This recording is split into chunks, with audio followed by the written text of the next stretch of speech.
Hey everyone, and welcome to the Eagle Eye Podcast presented by Nissan with Reuben Frank. I'm Dave Zangaro. Rube, we're live here at Rivers Casino. This is a lot of fun. We've been talking about doing a live podcast for a while. This is the first of what I hope will be many. So you're saying the other podcasts we've been dead? What are you saying here? It's debatable. I'm sure some people believe that, but yeah, it's great to be here, and we'll be doing this again. So, yeah, welcome to Rivers. Yeah, we'll give you guys a heads up next time. Hopefully, we'll start to see some people out at these and a little trial run here almost, but it should be a lot of fun. We have a lot to get to. We picked a short week to do this, which makes it a little tougher, but certainly a ton of stuff to talk about. Some news with the Eagles tight end situation on Tuesday, some non-news in their offensive line situation. We'll talk about some matchups against the Buccaneers if they have any shot to win this game. There's a few key matchups they really need to win. And then we'll talk a little bit at the end about Travis Fulgham getting released and how surprising that is. But let's start with the news of the day. On Tuesday morning, we found out Dallas Goedert headed to the COVID-19 list. It means he's very likely not going to play in this game. Yeah, and the way the rules are laid out, since he's vaccinated, that means he has tested positive. Because if you're vaccinated and you're a close contact, you don't have to be away from the team. That's the way the rules are with the NFL. So he has tested positive. Zach Ertz, the other tight end, tested positive a couple weeks ago. So both tight ends, and Zach didn't miss a game. But with the short week, I mean, the only way Goddard can play is if he passes two tests 24 hours apart. So they'd have to be Wednesday and Thursday morning, which doesn't seem very likely. Yeah, and be asymptomatic. So we don't know if he has symptoms, but if he has no symptoms at all, like Ertz said he had no symptoms at all throughout, he has to have both of those things. Yeah, it's really tough on a short week. It's not impossible. I mean, there is enough time to make it possible, but it just seems like on the short week it's going to be really tough. And Zach Ertz actually had an extra day because that was before the Monday night game. Right. In this case, they have a fewer days to get this done. So it looks like they're going to head into this game with Zach Ertz, Jack Stoll, and we buried the lead here. Noah Togiai back in the fold. That's what we should have led with on this Eagle Eye podcast because our old buddy Noah Togiai back in the mix here. He was brought to the Eagles practice squad earlier this week, and it looks like he's going to be up for this game to be the third tight end. He was for those of you who weren't around Eagle Eye podcast around Final Cuts last year, we were big fans of Noah Togiai, who we referred to as Noah Togiai because it's a tough name and there's no N in the name and there's an N in the pronunciation. But he was a really good player coming out of college, Oregon State, undrafted. They paid him a ton of money, and their plan was to cut him, sneak him through to the practice squad, but then the Colts claimed him, and he was there last year with Frank Reich and Nick Sirianni. So now he comes back, and he's probably going to have some sort of role on Sunday or Thursday. Look at me. Yeah, Thursday night. He has played. It looks like he played 4 games for the Colts last year, all on special teams. It looks like you're going to miss Goddard, and I think they've underutilized Goddard. I'd like to see him get the ball more. Especially last game, he didn't have a catch until the third quarter. Yeah, he did have a drop, and he will drop a pass here and there, but he's just so good. Such a tough matchup. He's a guy who I think should be among the team's leading receivers. I mean, he should be catching 4 balls a game, something like that, 4 or 5 balls a game. They'll miss him, assuming he's not there. And Zach Ertz he's been up and down. You know, I thought he didn't have his best game. Certainly Sunday, he had a couple drops. One was borderline, but he just hasn't. You know, he had a good game the week before, so he's been up and down. But they're going to have to rely on him. And they had another tight end on the practice squad, Eubanks, who they cut, who had been here throughout since roster cut down. So it's a lot to ask Noah Togiai, and I'm going to keep saying that because that's how I'm used to hearing you say his name. But they're going to have to get him up to speed. Jack Stoll's been here throughout, so as far as blocking, I mean, he's fine. I thought he caught the ball well in training camp. It's not really his thing. He had pretty sure hands. He seemed to, yeah. But he's known as a blocker, and he's been playing. I mean, he's been out there 6 to 8 snaps a game, blocking and short yardage type stuff. So it's a big loss, but once you have Noah in the mix, kind of makes everything a little better. It does, at least for us. Yeah, and it's interesting, though, because you start to wonder, well, maybe if Zach Ertz plays really well in this game, possibility of a trade still out there, do you think, if he shows up? I think so. I think it's very unlikely. Yeah. I think it's very unlikely, but I guess it's possible. I guess it's out there. I think anything's on the table when you're talking about Howie Roseman. I mean, he'll, if there's picks, but I just don't know how much value he has. If every game he played was like the Chiefs game, he's catching 6 balls a game, maybe he's got some value. I just don't see it. Yeah, you're probably right. And in this game, though, he has a chance. Levante David is going to be out. He's out for a few weeks here, so maybe a little more opportunity. What it really means is we're not going to see 12 personnel as much. We might see a little bit with Jack Stoll out there, but they've been around, like 25%, 12 personnel. I'd expect that to drop in this game, go pretty heavy 11 with Rager, Devontae, and Quez Watkins. Greg Ward is sometimes, I guess, but that's probably what's going to happen the most is it's going to force them into 11 more. And it kind of takes a tricky decision out of Nick Sirianni's hands because, I know he wants to keep Goddard and Ertz happy and get them playing time, but it's really hard to do. And this offense is kind of built around speed receivers, and they got 3 of them. And this kind of gives them a chance to, all right, we don't have to worry about 12. We can just send the fast young guys out there and try to catch some passes. Yeah, I agree with that. And we'll see, too. I think this is off topic a little bit, but I want to see. Your voice just went really high. I want to see more 21 personnel. Yeah, good luck with that. I do. They have it in there. We've seen it from time to time. We saw it in training camp quite a bit. I think that would be a good way to get Miles more involved, is to get 21 out there. And Gainwell is such a threat out of the backfield and teams see it now, that I think you could get some favorable matchups if you have Kenny Gainwell on the field as the second back. And I wonder if that will be like the next step for this offense. Yeah, probably not. I doubt it, but I mean, I would like to see it. But I mean, to do that, you'd have to have Miles. I mean, Miles. The problem hasn't been getting Miles on the field. He's been getting plenty of snaps. It's been finding ways to use him. I mean, it just seems like Nick doesn't have a feel for him like he has a feel for Gainwell.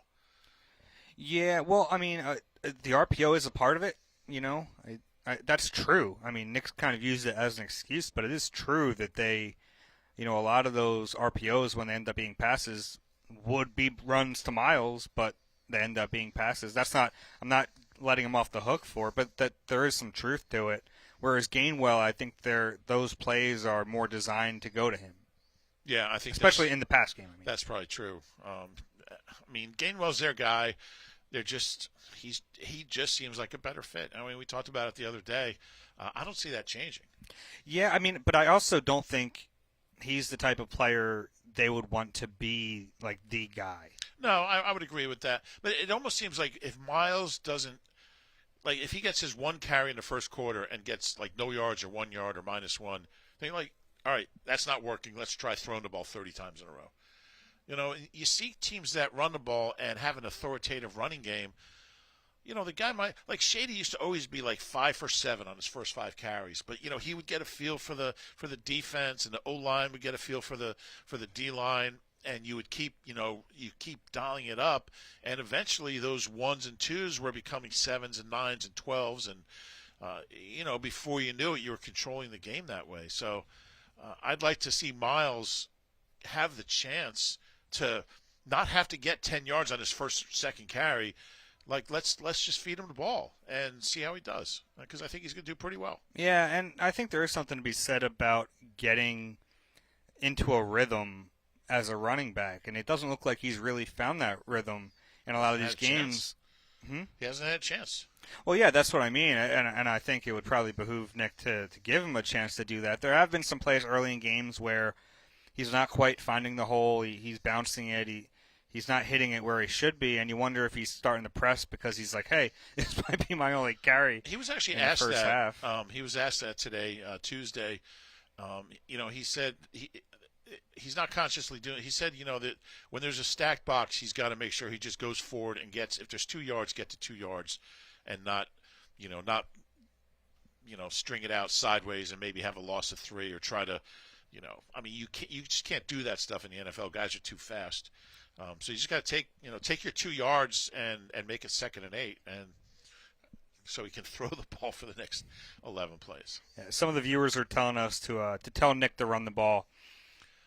I don't know if he's going to listen to us. Can I try? Should I share my stat? It's not on the script. Go ahead. I have your permission? Feel free. All right. The Eagles are average. So what I did was I whittled down rushing stats to just running backs. So I took quarterbacks, end arounds, all that stuff out of the equation, and I just boiled down every team's rushing stats just with running backs.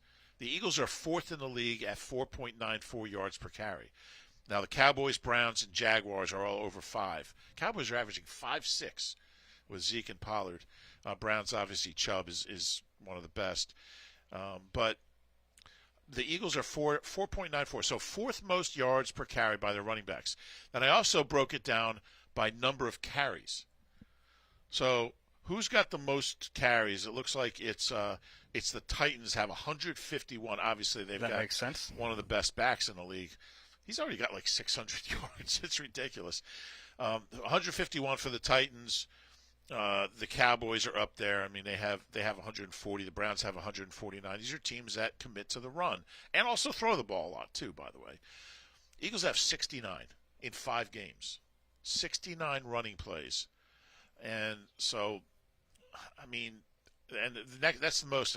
That's the fewest. Dolphins have 73. It's because they're always down by 30. Giants 83. Bucs 86. So you're not going to see a whole lot of running plays Thursday night. Seahawks 91.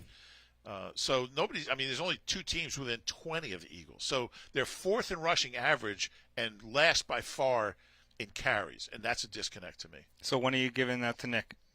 Well, I'll give it to him Thursday before the game. All right, there you go. Yeah. All right, let's move on to the offensive line. Lane Johnson. I'll write it on eagle-eyed letterhead. I like that. We don't have that, but we could. Tom can get it by, All right, by we can Thursday. Do that. Lane Johnson still missed walkthrough again on Tuesday. It looks like he's not going to play in this game, his 3rd missed game, as he deals with a personal matter. So this is what the offensive line is right now. It's probably going to be Dillard at left tackle, Landon Dickerson at left guard, Jason Kelsey at center, right guard Jack Driscoll. Jordan Mailata is probably going to stay at right tackle for this game. On a short week with no practices, they don't really have any options. They have to kind of keep it the way it is.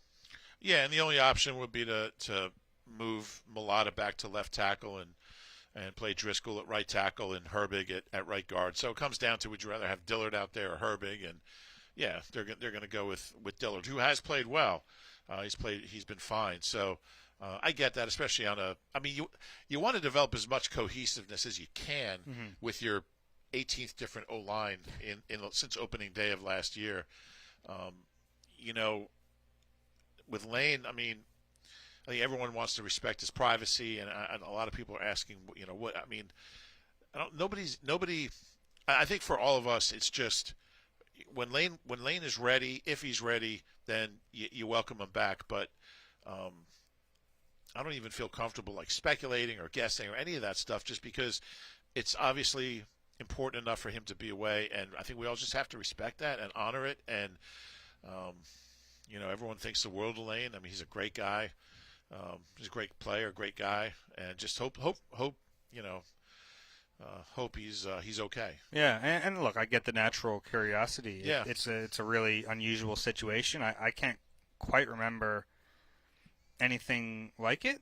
Yeah, but we know Lane Johnson. We've known Lane Johnson for a long time. If he could be on the field, he'd be on the field. So they'll deal with it. And the good thing is they actually have some depth at tackle all of a sudden, because Andre Dillard looks pretty good. Yeah, he does. And I think there's a real lesson we saw with BG. I'm not saying Dillard's going to be at that level 10 years into his career and make his first Pro Bowl, but people have to understand that players get better, and they're allowed to find themselves as players. And it's not like Andre Dillard was awful as a rookie. He was awful at right tackle. He was okay at left tackle the 3 games he started. But he's allowed to get better, and he has. He's really worked hard to improve himself physically, to learn the game. And Jason Kelsey spoke on Tuesday today about, just the players that get better are the ones that understand their limitations, that understand they need to get better, but still have the confidence that they believe in themselves, that they can go out and play. And Dillard falls into that category. And I really admire that in a player who, I mean, people wanted to run him out of this city, and sometimes you just got to give a guy a chance to get better. And, out of sight, out of mind. We didn't see him for a year because he missed all last season, and then it was he's a bust. He's not a bust. He's played 4 games in his career coming into this year. Yeah. You're not a bust after 4 games. So I admire him for he heard a lot of crap, and he took it to heart and made himself into a decent left tackle. And Kelsey's thing was he always had the physical tools. He had the size. He had the footwork and the quickness. It was just a matter of technique and learning the game. And you got Stout, who's as good as anybody in the business, and he got better. So I would just say, next time you want to say a player sucks after 3 games, or he's a bust, or he can't play, or it was a bad pick, just have some patience with players because they are allowed to get better. Yeah, and I give him a ton of credit for his improvement. The one thing he didn't mention was his strength, which was a big weakness in the games he did play as a rookie. And look, we heard how much he worked to improve that going into his second year. We never got to see it because he got hurt, and he had a bad camp. And that was the weird thing. People wrote him off after not seeing much of him. I mean, he barely got a chance to play as a rookie. He only played as an injury replacement player, and I think the right tackle thing left a bad taste in people's mouth. And he didn't handle it well. He didn't handle that well, and look, he didn't handle a lot of things well as a rookie. I think he'd probably admit that at this point. I think he dealt with some culture shock coming here and dealing with criticism that he had never seen before. And I don't think he handled it well. I don't think he understood the fans well. And he said that. Yeah. He did say that. Yeah, I remember talking to him after his rookie year ended and asking him what was the biggest surprise and what was the thing you didn't expect, and he basically said, in college the fans support you no matter what, and here they don't. And I remember sitting there thinking this guy doesn't get it. If he doesn't get it, they're in big trouble. But I think he gets it now, and I've really seen some maturity from him.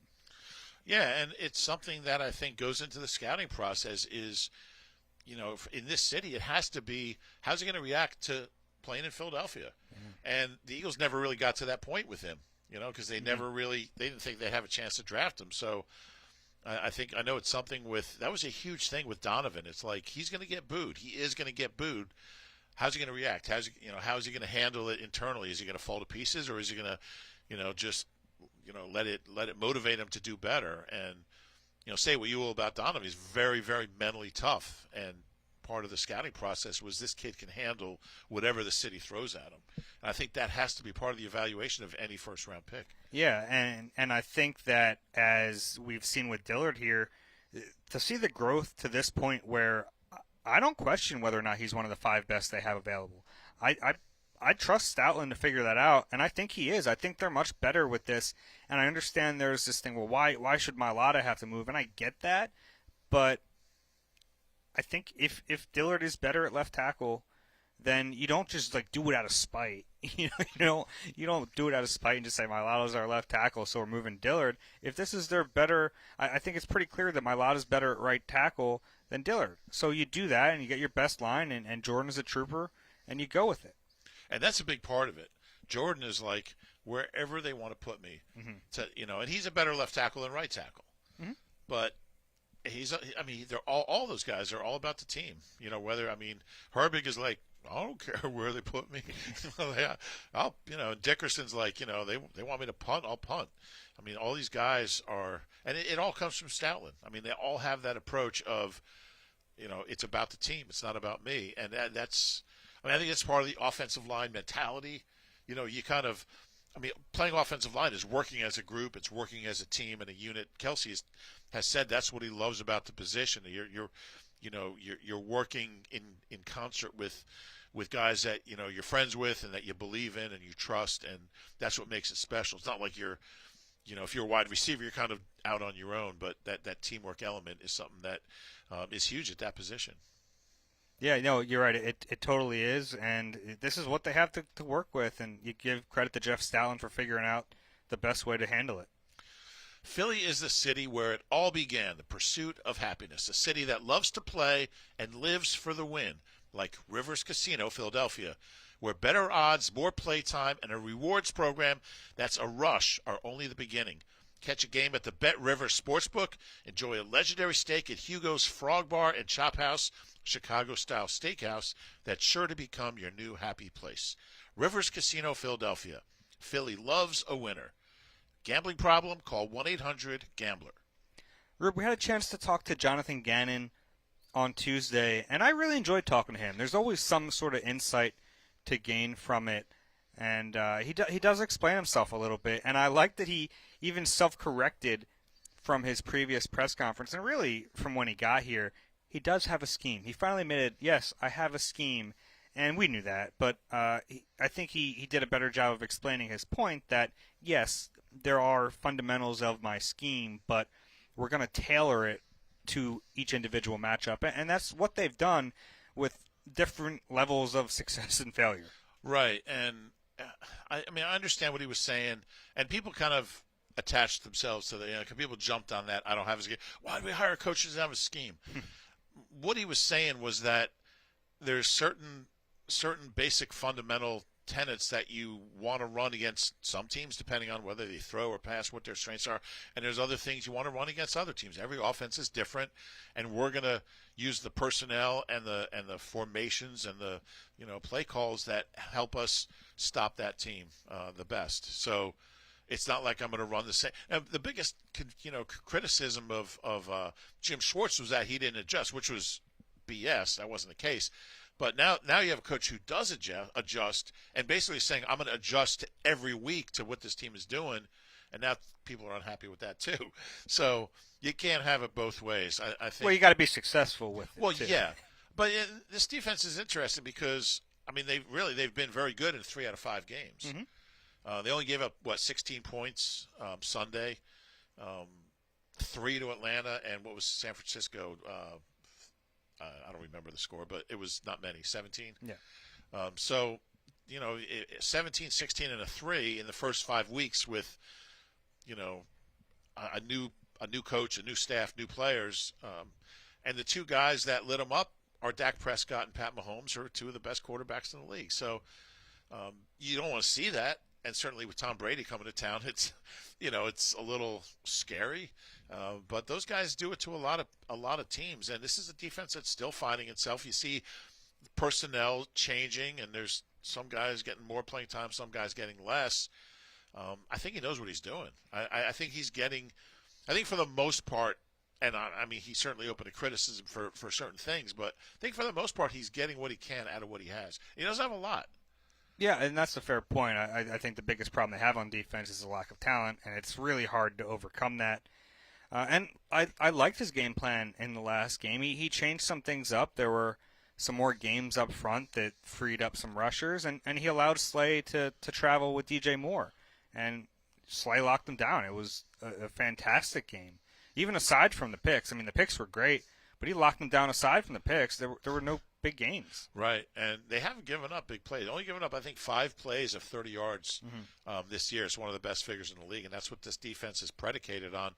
Slay is a riot. He's so contrary.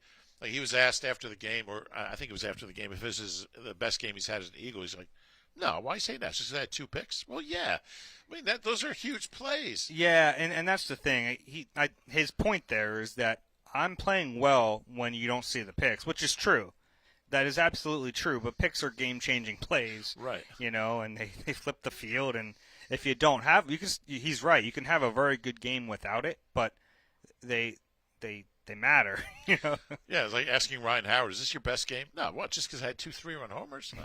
No. What about all the other games where I went 1 for 6? But no, he has been playing really well, but you do need those big plays, and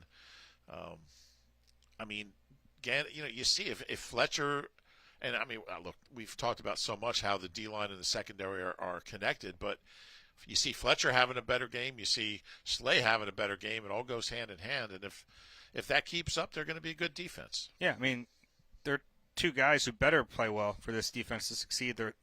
You have Fletch, Slay, you have Javon Hargrave, and Josh Sweat. Yeah, we'll throw Sweaty in there. Yeah. Those are your players. But, Sweat is like, I mean, he's a good player. Mm-hmm. He's not like, I don't think he's an above average player. He's above average. Not much above average. I mean, Okay. you look at the edge rushers in the league. I mean, is he one of the 20 best edge rushers in the league? I don't think so. Well, there's a lot. I mean, but that would still make him above average. Okay, is he one of the 32 best? Maybe he's right around there. I mean, he's right around, the middle. I mean, he's not in the top 20. He's not in the bottom 20. If there's 64 starters, he's probably somewhere between, 20 and 35. Okay. So to me, that's average.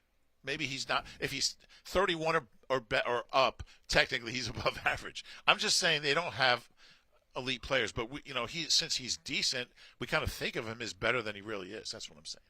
Maybe. I mean, but he was very good in the last game, and you're right. He probably needs to be a little more consistent. But if they get that kind of performance out of Sweat and Barnett again, all of a sudden this is a very good front four. Very good. Exactly. Yeah. All right. Well, that kind of leads us into matchups a little bit. We mentioned Slay. If you're Jonathan Gannon, what do you do here? Because you're about to face what's probably the best trio of receivers in the league. We talked about, a few weeks ago, Dallas. They weren't healthy, so they don't count in that. When they're healthy, they're right there. But Antonio Brown, especially after how he's been looking recently last week, Mike Evans and Chris Godwin, it's tough. If it were me, I'd have Slay follow Antonio Brown, knowing that Evans and Godwin kind of end up in the slot sometimes. But it's going to be a tough matchup across the board. Yeah, I thought actually Avonte Maddox actually played okay Sunday. I thought it was one of his better games. But, yeah, there's I don't know. I don't know if he's going to follow him. I mean, because I don't know how it's going to – I mean, I think of them doing that when there's a big gap between the number one and the number two. Yeah, but the problem here is that the other two play inside quite a bit, whereas not that Brown can't do that, but I think they like him outside more. So, I think they'd probably do that. Last week, Xavier Howard followed him. It didn't matter. So, it's a tough matchup. And Evans, if they put him in the slot, that's a tough matchup for Avonte. Mike Evans is 6'5". Yeah.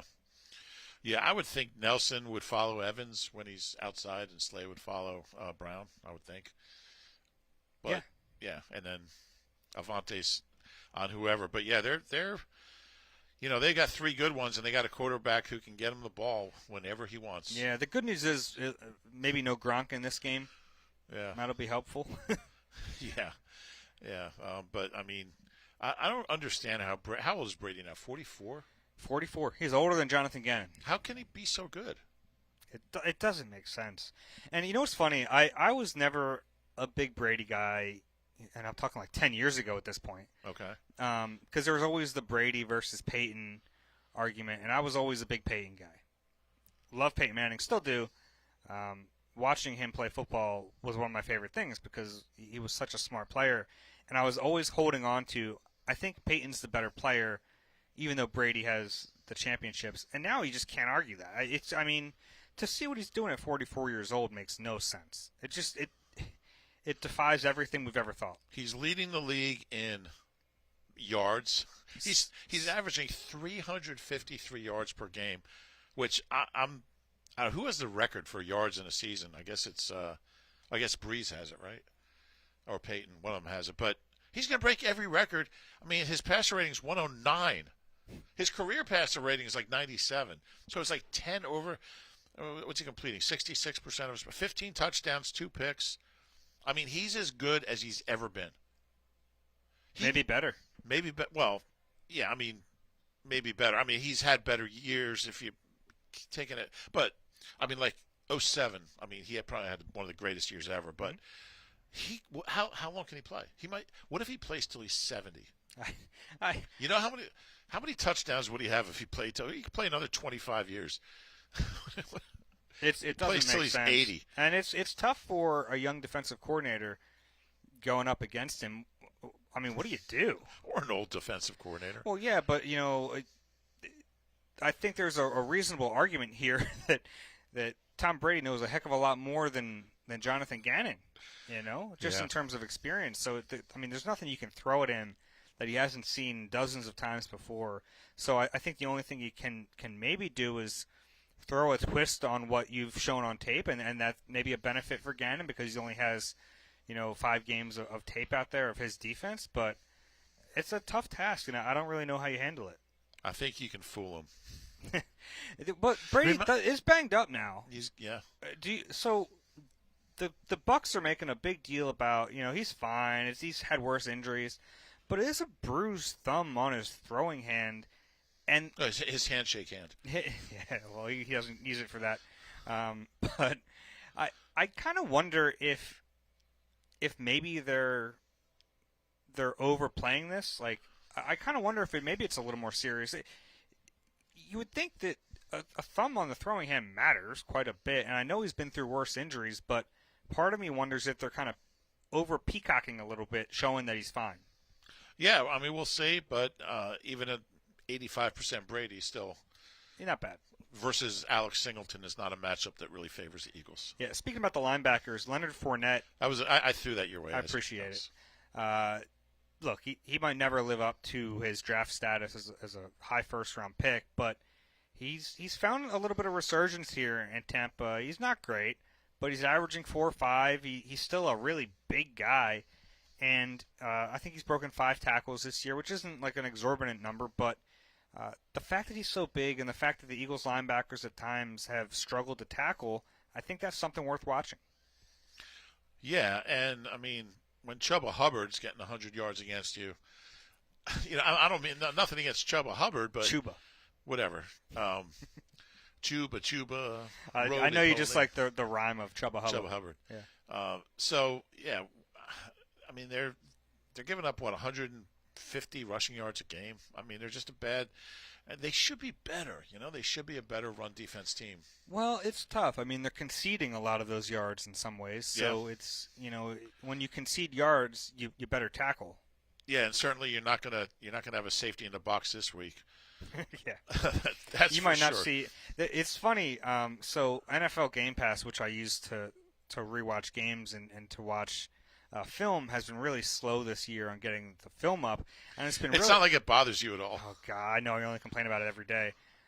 But rewatching these games of the Eagles with the game broadcast is really frustrating for me because I count players. And there's only 10 on the field because the one safety is so deep he's not in the screen, and that's kind of what you should expect this weekend or this weekend. I can't get that out of my head. This Thursday. Leonard Fournette in 2019 had 1,152 yards and 76 catches for Jacksonville. That was his last full season that he was healthy. So that's pretty good production. He's and like you said, he's a big, strong, tough guy. Was he about 235? Yeah, he's big. I can just see Eric Wilson. So that's a matchup that's scary because especially if Brady's hand is bothering him. Fournette could get, 18, 20, 22 carries. Yeah, that'd be interesting to see. And maybe that's their plan. And the Eagles would take that plan. If the... Oh, yeah. That's what they're doing in a way, is they're kind of trying to entice you to take the underneath stuff and the run. So right. You got to stop them if they do. The last matchup here, I'll combine them, is that front five for Tampa is pretty good. It's about as good a front as the Eagles have seen so far, and to me the toughest part of it is the interior. You have guys like Vita Vea and Ndamukong Suh inside. Vita Vea is a monster. What's his real name? His full name? I can't say it. Come on, you've been practicing it. There's like 14 words in it. Tavita Tuli Aki Ono, Tui Pelotu, Moses Vaihai. Well, he's like Vaihai and Tui Pelotu. The Eagles should have drafted him. They drafted 2 guys with his name. Fahoki Falateu Via. And that's all the time we have today. Singleton. I always think back to Halapoulivaati Vaitai, and his brothers' names were Will and Kevin. Yeah. Love that. Yeah, because there was a tradition He's where... eldest son, yeah. Eldest son, yeah. Anyway, Vea is a monster, and in this game, you have the Eagles' interior is susceptible to a guy like that. They have Landon Dickerson, who has struggled, and now he has an ankle injury. You have Jack Driscoll, who's just started playing guard at this level. And Jason Kelsey, as good as he is, undersized center going against Vea's like 6'5", 350. And has a foot injury and is a 33-year-old guy in a short week. It's a really tough matchup. Yeah, and on the edge, they're pretty good too. You have Shaq Barrett and you have Jason Pierre-Paul, who has kind of gotten off to a slow start. He's been injured, but Barrett's still really good, and we know how effective he can be as a pass rusher. So this Eagles O-line really needs to hold up and give Jalen Hurts a chance to be effective. Yeah, and that's as big a worry, frankly, for me as Brady. Yeah, and it's funny because it's obviously Tom Brady is the headline whenever he plays at this point, and it will be fun to watch Brady play maybe one more time, or maybe this is like one of. I'm telling you, he's going to play till he's 80. Right. Every time I see Brady for the next 10 years, this might be the last time. We're going to be asking Jonathan Gannon, JJ, are you surprised Brady's been able to play at this level at 70 years old? But you're right. The Eagles O-line needs to hold up against a pretty good unit, and if they don't, could be quite a long afternoon. Yeah, it's scary. Yeah. All right. Last thing I wanted to talk about, Travis Fulgham, not even a part of the Eagles anymore in any capacity. It's a shocking fall. Yeah, and it was my pal, WIP producer Tucker Bagley, who noticed this. His huge game last year was the Steelers. He was, 10 for 152? And a touchdown. That was October 11th, 2020. He gets cut from the practice squad exactly 1 year later to the day. It's unbelievable. It's a good catch, Tucker. Yeah, that was a very cool catch there. You were pissed you missed that, weren't you? I really was. And I had another one like that with you because I spent all morning looking up Quez Watkins' deep ball stats, and then I was like, you know what? Let me see if Rube had it in his. And I looked at your stats piece, and I was like, you got to be kidding me. I just wasted a half hour. Always happy to help. Anyway, yeah, but it's amazing that Travis Fulgham was one of the best receivers in the league for 5 weeks last year, and a year later, he's completely out of the league. Yeah, I mean, we'll see. He'll land somewhere, I would think, at some point. Anybody could have signed him anyway on the practice squad. So anybody could have claimed him when they cut him. So I don't know. I mean, I can't explain it. I mean, he was legitimately – those were not flukes. Like, it wasn't like – I mean, those 5 games, it wasn't like cornerbacks were falling down. He was going up and being physical and high-pointing the ball. He was confident. He was playing big. He was making big catches at big times. And I thought he was going to be a stud. I mean, I just thought, how could you not? I was like, even if this guy just, plays like 80% of what he did in that five-week span, he's their best receiver since Macklin. I mean, for crying out loud. Yeah. So, but to fall off the face of the earth like he did, it's shocking. I can't think of any kind of parallel in any sport really where like a guy plays at that level over 5 weeks. Jeremy Lin. But Jeremy Lin has had a long career. I mean, he's played well for a lot of years. I mean, that was next level with the Knicks that one stretch. Mm-hmm. But I mean, gosh, he's been in the league like how many years, Ben? He's an NBA guy. He's not in the league anymore. So there goes that. But he did play like 9 years, right? Yeah, and he got a big contract. He did get a big contract, and he was still decent. But I mean, Fulgham, he went from that to not even playing. Yeah, it's really strange. And I remember asking our old buddy number 11 about whether or not, Travis was a fluke, and I think it was like 3 or 4 games in. And he said, "Well, if it was like 1 or 2 games, then yeah, I wouldn't probably say this, but no way it's a fluke after this." And yeah, speaking of our old buddy number 11, number 2 now. Somebody told me on Twitter that we're petty for not saying his name. You know what's funny? I agree. We overcorrected because people were yelling at us for talking about him, so we won't say his name anymore. And now we've gone so far that we're getting it from the other side now. That's okay. Yeah, that's fine. We'll take it. He played pretty well, by the way. He did play well. In a losing effort, but by the way, the Eagles. We heard that before. Yeah, I know. By the way, the Eagles right now lining up for 3 of the top 10 picks. Yeah, that's incredible. And I know people are worried about. I wanted to mention this. I've had a lot of people tell me this, that they're worried about the Colts falling off so much that by the end of the season they start to sit him to avoid losing a first-round pick. But I don't think we'll ever get out of it that much in time for that to happen, because he needs to play like 12 to 13 pretty full games to reach that threshold, and they're going to be in it, I think, because their schedule's easy. Their schedule gets easier now, so they have 3 games. 3 of their next 5 are against the Jets, the Texans, and the Jaguars. So I think there's a pretty good shot, and they play the Titans, who are ahead of them. So I think there's a pretty good shot that, and especially they played well for most of that game on Monday night. So I think there's a pretty good shot they stay in this, that won't be a factor. Yeah, and also I think you have to have some credibility as a coach where you're putting the best team out there. I mean, for your players have to believe that you're doing all you can to win games and to put them in position. We saw the uproar last year in one half of one game, right, when the Eagles maybe didn't try their hardest to win it. If the Colts start doing that in week 13, people are going to lose it. Suddy, where's Suddy? Yeah. Speaking of Suddy, they're not going to bench he might be the next guy up in San Francisco. Well, Garoppolo's supposed to play, right? Is he? I think they have a bye this week, but he's supposed to play the week after. Well, if not, yeah, Nate Sudfeld ready to go. You got anything else before we wrap this up? No. All right, cool. Well, we want to thank Rivers Casino for letting us come and hang out here, and next time we will give you guys a head start, a little bit of notice to come out and hang out with us a little bit. If you enjoy the podcast, please do us a favor, rate and subscribe wherever you get your pods. And thanks, Tom Feiner and Ben, Tom for and Ben making this happen. For hooking this up. This is cool. And we hope to do more live podcasts down the road. It's something that we've wanted to do for a long time, and we were starting to plan it out, and then a global pandemic really cramped our style. So hopefully we're able to do some stuff and get out. If you're watching on YouTube, if you're watching live, we appreciate that. If you're watching later, please like and subscribe there. That'll do it. This is the Eagle Eye Podcast presented by Nissan for Reuben Frank. I'm Dave Zangaro. We'll talk to you after the game in the middle of the night on Thursday.